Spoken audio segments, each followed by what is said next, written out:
This guy is basically like a young Marco Pierre White if he was mixed with the Joker, but it's Jared Leto's Joker, so you don't actually like him. Hello, and welcome back to Binging Last Season, where this week we're talking about food anime because I'm uploading this video on Thanksgiving, I hope, but I'm not confident! We're starting with Fermat Kitchen because I watched the first 3 episodes while it was coming out, and I was really excited to finish it, and I was wrong about that, and I'm dumb. I'm wrong and dumb. Let's get this out of the way first. If you're wondering what the hell a Fermat is and what it has to do with food, it's the name of a French mathematician, but I'm pronouncing it wrong because I refuse to validate the French by speaking their language correctly. This show is about a young math whiz who wants to be the next name that goes down in mathematics history until during the biggest moment of his life, he completely blanks, he has performance issues, and his world falls apart around him. Remember that. It's gonna be important in a minute. But just when he thinks it's all over, the visual embodiment of the quiet kid in class shows up in the cafeteria, eats his spaghetti, and decides based on that alone that he has what it takes to work in a Michelin star restaurant. I'm not joking. The quiet kid turns out to be the owner chef psycho that I mentioned in the intro, and he recruits our main character into the chaotic and sleazy world of fine dining. Emphasis on sleazy. Let's get into the part that really bothers me. Yep. Yeah.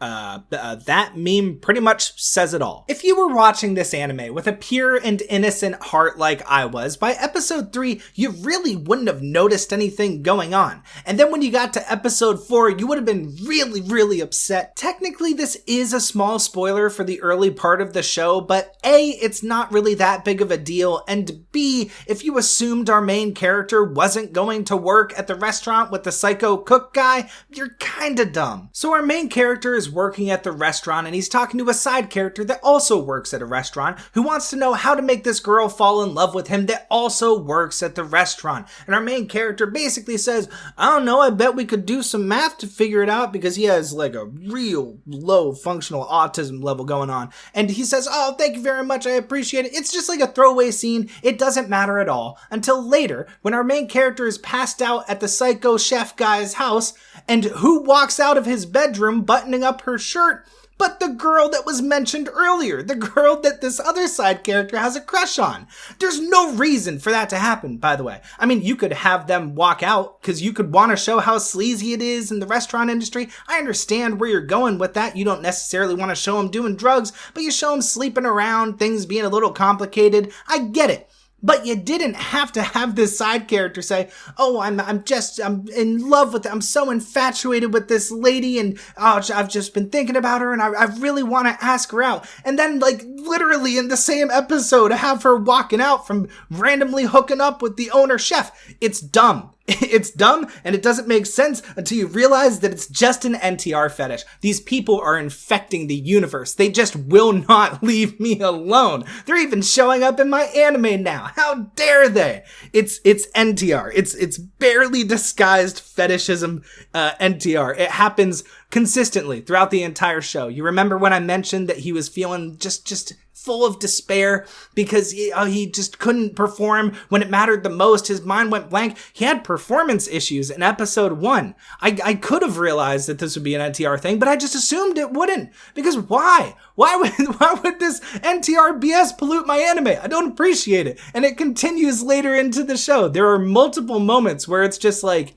you really wanna write a different kind of story, don't you there, Buster? For a dedicated NTR hater like me, this was basically 9/11. I mean, I haven't been jump scared by NTR in like 2 or 3 years, since that one time I made a video on it in the early days of my channel where I was just ranting about NTR. And here we are again doing the same thing. History repeats itself. Now look, my hatred may be completely and 100% justified, but it's not like this is a full-on NTR story. It just contains tropes that are extremely distracting as I'm trying to watch and enjoy the anime. But is the rest of the anime worth enjoying? No! It's dumb. It's really, really dumb. And it's not just the NTR thing. I mean, that's its own problem and knocked this show down quite a bit for me. But there are other issues present to begin with. Now, I will say the characters are good. The intensity of it all, the high stress situations, the drama, the portrayal of what it's like to work in a high class restaurant, to work as a chef, all of that is pretty good and pretty interesting. And the story itself, if you summarized it in a sentence, it would be pretty interesting. But the moment that you add one little detail, that you try to explain something that happens in the show, any additional information beyond the synopsis makes this anime worse. Just pulling from the start, we're supposed to believe that a college student made a plate of spaghetti so good that a Michelin star chef wanted him to work at his restaurant. That makes no fucking sense. We're also supposed to believe that that guy can figure out professional recipes and methods just by working backwards from the equation because he's good at math. That makes no fucking sense. We're also supposed to believe that he can figure out the ingredients in a dish because, even though he's never tasted them before, he can figure out that 1 + 1 doesn't equal 2 here, and there's too much flavor here, so it has to be this thing I've never tasted. That doesn't make any fucking sense. And speaking more vaguely here to avoid later spoilers, the various aha moments that the main character has over the course of the series get progressively worse until the last one, which is completely and totally ridiculous. There's absolutely no reason for him to have had that moment where he had it or have to go there. It just doesn't make sense. And the ending is the most bland and boring thing they could have possibly done. It doesn't count as a twist ending just because you never mentioned it for the majority of the runtime and decided to bring it up right at the end. It's still the most boring path you could have possibly gone down, and it was embarrassing. And it also seemed like it wanted to be Food Wars because our main character really only ever cooked regular dishes that you would eat at home, but just in a fancy way. It didn't work. And it didn't really work with the theme that you were trying to go with this mathematician food genius. Just nothing that happened worked or made a lot of sense if you think about it for more than 2 seconds. But if you don't think about it, it's kind of fun. I gave it a 5. I would say the art quality was pretty good. The pacing of each episode and the episode direction was pretty good. But when it came down to the details, it just dragged it under. And also the NTR thing probably pushed it down a number for me. I would say maybe you could consider it a 6 if if you don't hate that type of stuff as much as I do. And maybe you'd even consider it a 7 if you watched it with your brain off. I gotta be honest, guys, I didn't expect to rant about that for so long. And I don't have the time to edit a really long video this week, so the next section is going to be really short. The other anime I want to talk about this week is Welcome to the Outcast Restaurant. It's a fantasy world. Our main character is a level 99 battle chef called Dennis. He gets kicked out of his guild on some BS, so he decides to open his own restaurant. But first he buys a slave because it's a fantasy anime, and I don't know, I guess the Japanese fantasize about slavery.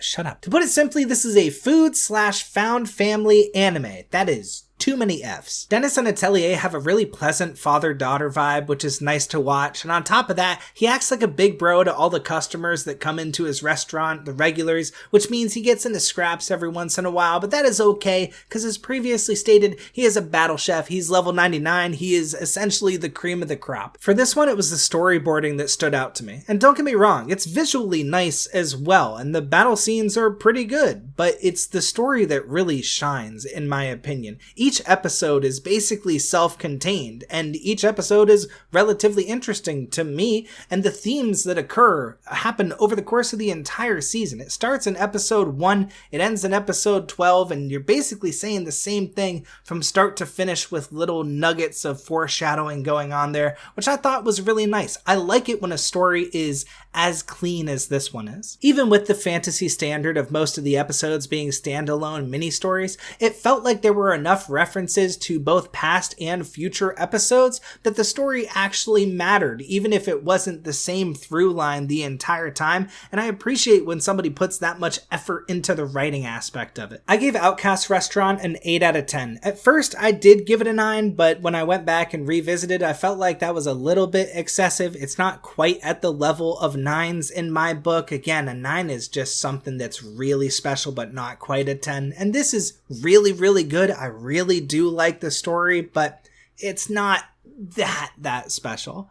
that special. I'm so fucking good at talking, dude. I see why you guys come back to this channel. Anyway, I hope you guys had a happy Thanksgiving. I hope you enjoyed the video. If you did, press all the buttons down below, and I will see you guys when I come out of my food coma.